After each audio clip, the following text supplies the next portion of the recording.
The man in the plain black coat and the straw hat did not raise his voice, not once. Not even when a man half his age called him a thief in front of 4 witnesses.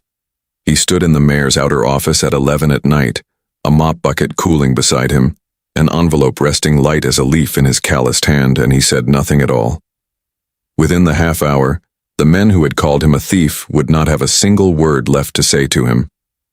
Because the janitor they had dismissed as a simple hired hand, a man who couldn't read past a grocery list, they assumed, a man who paid in cash because he didn't trust banks, they assumed, had once built the very ledger system that caught a deputy mayor stealing $2.3 million from families who needed it. And the envelope in his hand was about to prove something that history rarely lets a man forget. It does not stay buried just because he chooses to bury it himself. Ashcombe City Hall closed to the public at 5. By 11, the marble hallways belonged to no one but the cleaning crew, the low electric hum of the fluorescent lights, and whatever the building had decided in its own stone way to remember from the day. Samuel Baylor came in through the loading entrance on Tuesdays and Thursdays, the way he had for 3 years now. His boots left faint half-moons of dried mud on the tile no matter how carefully he wiped them at the door, a smell of turned earth and old barn air that never quite left the leather. He kept his hat on a hook by the supply closet, not because anyone had told him to take it off, but because a hat belonged outdoors and this was not outdoors. He worked the 3rd floor, council chambers, the records room, the mayor's suite. He liked it up there. At that hour it had the same hush as barn work before sunrise. Nobody watching, nobody needing anything from his hands except the job already in front of them. The vacuum cord looped over his shoulder like a coil of rope, and the machine itself gave off a low mechanical growl that filled the empty rooms the way wind fills a silo. He moved a chair, ran the machine beneath it, set the chair back exactly where it had stood, down to the inch, down to the 4 faint dents already pressed into the carpet. A room should look, when he left it, as though no one had ever been inside it at all. He did not carry a phone, had never owned one. When the cleaning company needed to reach him, they called the phone shanty at the end of his lane, and someone would walk down through the frost or the mud, depending on the season, and leave the message on a slip of paper tucked under a stone by his door. He was paid in cash, folded into a plain envelope every other Friday, and he counted it once, just once, standing very still, running his thumb over the ridge of the bills, the way a man checks a fence line for the one post that's leaning. None of this struck him as unusual. A life could be built this way if a man built it carefully enough, and carried it the way you'd carry water. Steady, both hands, eyes forward. There had been another life before this one. He did not speak of it. Not because anyone had told him to keep silent, but because certain rooms in a man's memory are load-bearing, and a man does not go opening doors in a wall that's holding the roof up. 22 years ago, he had been Samuel Baylor, chief comptroller of the city of Ashcombe, a man who could find one missing dollar inside 400,000 pages of ledgers the way another man finds a burr caught deep in a horse's mane, by feel almost, by the wrongness of the thing pressing back against his palm. He had built the reconciliation system the city still used, though not one of the young accountants running it now would know his name if you said it to their face. He had also been the man who found Deputy Mayor Victor Halloran's hand inside the Housing Rehabilitation Fund, $2.3 million, bled out in increments too small for anyone else to notice, over 11 patient years. Samuel noticed. Samuel always noticed. That was the whole of his gift, and the whole of his curse, because noticing meant testifying, and testifying meant his face in the newspaper, and his face in the newspaper meant strange men calling his house at 2 a.m. to describe, in unhurried detail, exactly what could happen to a man who wouldn't let a matter rest. His wife Eleanor found the lump in March, the same month the trial began. By November she was gone. He sold the house in December, not for the money, though he needed it, but because he could no longer walk past the kitchen doorway without seeing her leaning there, dish towel over one shoulder, and there is only so long a man can go on living inside a room that keeps showing him a ghost. The Stoltzfus family took him in that winter, distant relations of a co-worker out past the county line, and asked him nothing. They fed him, gave him a room above the wash house that smelled of cut hay and lamp oil. Nobody handed him a Bible and told him what to feel. They simply let him sit at the long table each evening, while 8 children's voices filled the space where the silence had been trying, quietly, to kill him. After 2 years of that, 2 winters of wood smoke and children's noise and nobody asking him to explain himself, he finally asked the bishop what a man needed to do to stay. He had expected to grieve the loss of who he'd been. He had not expected the relief of it, the way a clenched hand feels the moment it finally stops making a fist. He never told anyone at the church what he had done before. Not out of shame, out of a plain, practical understanding that a man cannot half enter a new life, cannot keep one boot in the old field while the other walks the new one. Eleanor was gone. The city that had once needed him to notice things was still out there somewhere, humming along without him. And he had decided, with the same flat steadiness he once brought to a balance sheet, that it would go right on humming without him for good. Some nights mopping the floor outside the very office where he'd once presented budget testimony to a packed council chamber, he'd catch himself reading a column of figures on a stray memo left on somebody's desk. Old habit, the eye doing arithmetic before the man could stop it. And he'd look away fast, the way you'd look away from a fire you had sworn to yourself you no longer needed. He had chosen this life, believed it most days the way a man believes a thing he has decided to believe. But on the nights it was quiet enough. The old life still sat inside him, silent, patient, the way a bell sits inside a bell tower whether or not anyone is pulling the rope. The mayor's office had a filing cabinet that never sat flush against the wall. Never had, not in 22 years, a half-inch gap where the carpet had gone thin and pale from decades of rolling chairs bumping it crooked. Samuel ran the vacuum's crevice tool along that gap out of nothing but habit, the same patient habit that had once caught 11 years of theft 1 decimal point at a time. Something pale snagged against the tool. He cut the motor, and in the sudden ringing quiet, he knelt and worked loose a manila envelope, dusty along one edge, damp-stained along the other, as though it had slid down into the dark behind the cabinet weeks ago and been forgotten by everyone in the building but the wall itself. He did not open it. That was not a decision he had to make twice. He turned it once in his hands, felt no seal broken beneath his thumb, saw no name written on the outside, and set it on the corner of the mayor's desk, square to the edge, where whoever was missing it would find it in the morning. He was already reaching back for the vacuum cord when the door opened. Derek Voss stood in the frame in a suit that had clearly been slept in the night before, his phone throwing a thin blue light up across his jaw, and for 1 full second he simply stared, at the Amish man kneeling by the desk, at the envelope not 2 feet from his hand. "What," Voss said, "do you think you're doing?" It wasn't a question. Samuel had lived long enough to know the difference in a man's voice. "Cleaning," he said. "I found that behind the cabinet. Set it on the desk for whoever's missing it." Voss crossed the room in 4 hard strides and snatched the envelope up, checking the flap, checking it again, running his thumb along the seal the way a man checks a wound to see how deep it runs. "You found this," he said, "behind the cabinet, at 11 at night in the mayor's office." "Yes." "And you didn't open it?" "No." Voss laughed, short, and with no pleasure in it anywhere. And Samuel understood exactly what the sound meant. Because it was the same sound he'd already read on Voss's face. The straw hat on its hook by the supply closet, the plain black coat, the boots that never quite lost their smell of hay and diesel no matter how many times he'd scraped them clean on the mat outside.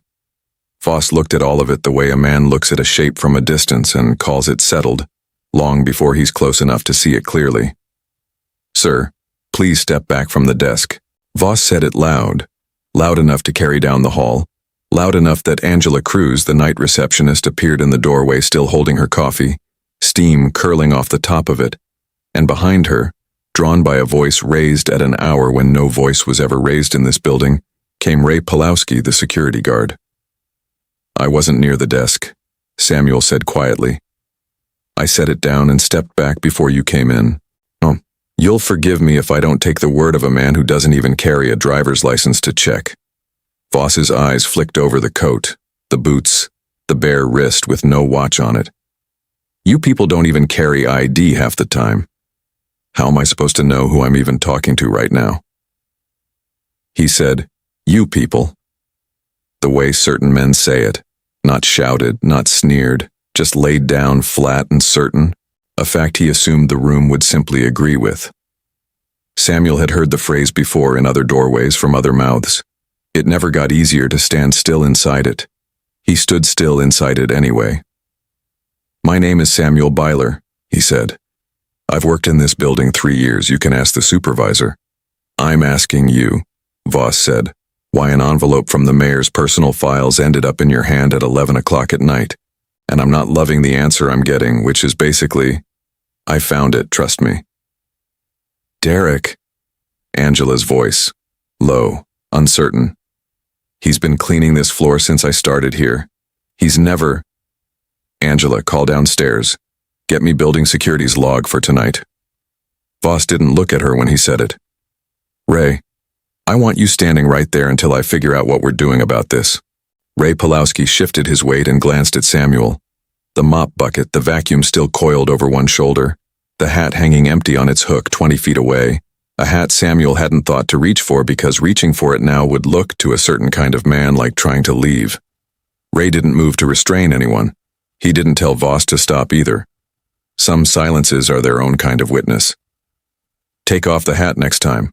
The hat wasn't on Samuel's head, wasn't anywhere near this room in fact, and Samuel understood that the hat was never really what Voss was talking about. "This isn't a costume, this is city property, and I've got half a mind to call this in right now and let the police sort out whether you even understand what you were holding." "You're welcome to call them," Samuel said. "I found an envelope, and I set it down unopened. That's the whole of it."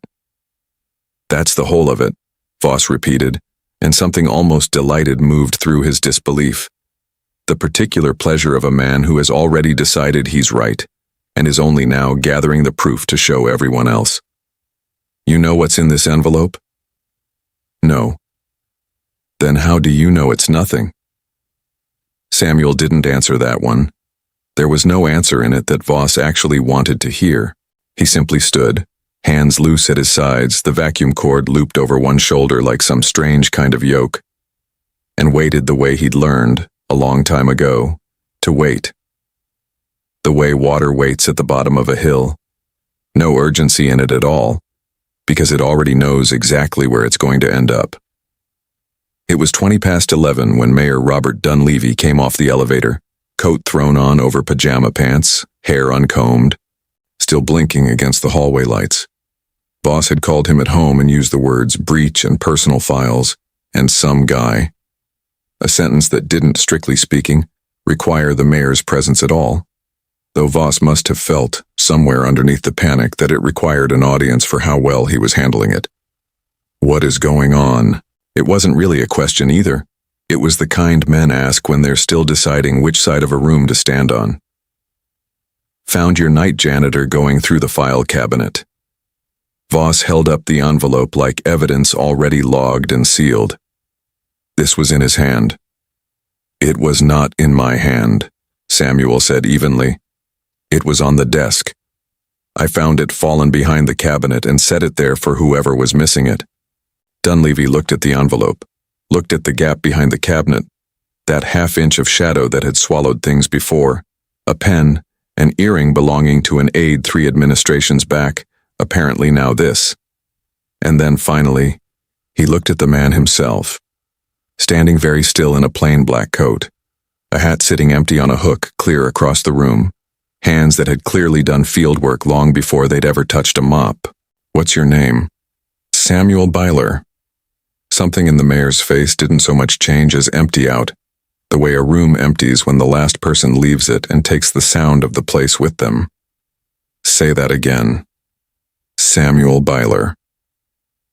Dunleavy turned the envelope over in his own hands, slower than Voss had, and worked loose a scrap of paper caught half out of the flap. Not the sealed contents, just a torn corner of a note that had gotten pinched outside the seal when the whole thing slid down behind the cabinet. A column of figures, initials scrawled fast along the bottom, The ink pressed hard enough to nearly tear straight through the page. But it wasn't the note that had stopped him cold. It was the name, still hanging there in the room from a moment ago, reaching backward through 22 years to find him. Dunleavy had heard that name before. He'd seen it in a binder of exhibits during a corruption trial, back when he was 26 years old and 3 months into his very first job at City Hall. A binder every staffer on the council had been made to study, because it had taken down a deputy mayor and rewritten how the city kept its books for the next 2 decades. He'd seen it once, captioned under a photograph in the local paper. S. Beeler, chief comptroller, whose reconciliation system uncovered the discrepancy. You built the ledger system. It came out of him quieter than he'd meant it to. The reconciliation audit, the Halloran case, that was you. The room went very still. Angela's coffee cup stopped halfway to her mouth, steam still rising off it, forgotten. Ray Pulowski straightened without quite meaning to, and Voss's face did something complicated. The slow unraveling of a man watching his own certainty come apart in real time, the envelope in his hand suddenly heavier than it had been a second ago. That was a long time ago.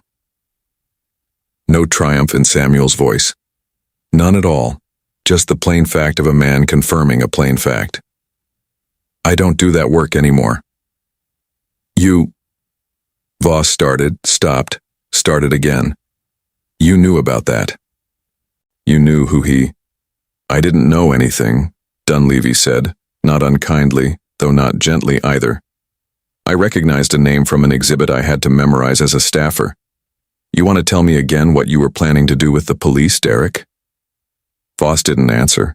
He was looking at the envelope in his own hand as if it had grown heavier still, as if he'd only just now understood, for the first time all night, that he had never actually known what was inside it. They opened it together, the 4 of them, at the small conference table by the window, because Dunleavy said a matter like this deserved witnesses. When Samuel was asked if he wanted to leave, he said he'd stay, if they wanted him to, though he made it plain he had no interest in the papers themselves. He'd learned long ago the cost of being the man who noticed things, and he had built a whole second life on the promise that he'd never have to notice anything again. But he stayed. Arms folded, mop bucket forgotten by the door, while the mayor read. Inside were pages that didn't match the Housing Rehabilitation Fund's public quarterly report.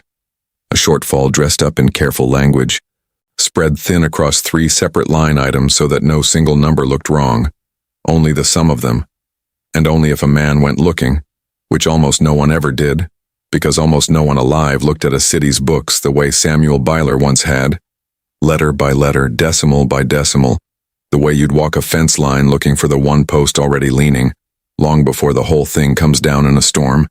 It was the same fund. 22 years later. A different name at the top of the withdrawal slips this time, and Dunleavy, reading the initials scrawled hard across the bottom of the 3rd page, went the color of old paper. Derek. His voice had dropped to almost nothing. Whose signature is this? Voss didn't answer. Didn't need to. The silence did the answering for him, and it was, by far, the loudest sound in the room. Samuel didn't stay for what came after. He'd never wanted to. He gathered the vacuum cord back over his shoulder, took his hat down off its hook and told the mayor, in the same flat voice he'd used all night, that the floor still needed finishing, and he had 2 more rooms to get through before he could go home. Dunleavy tried to stop him at the door, tried to say something about a commendation, a public thank you, the newspaper that would surely want the story. A man who'd once caught a $2.3 million theft, catching the echo of it again 2 decades later, purely by accident, purely on the strength of a good eye that had never fully let him go. I'd ask you not to. Samuel's voice stayed even. Whatever you find in those papers, that's yours to finish. I only found an envelope on a floor I was paid to clean. That's the whole of what happened here tonight, far as I'm concerned. People should know what you did. I didn't do anything. And for the first time all night, something almost like warmth moved through Samuel's voice. Not quite a smile, but close to where one lived. A wall had a gap in it. I found what fell into it. That's not a thing worth putting a man's name in the paper over. He walked to the loading entrance the way he always did, and Ray Pulowski, without being asked, held the door for him. Derek Voss did not go home that night, or the several after it.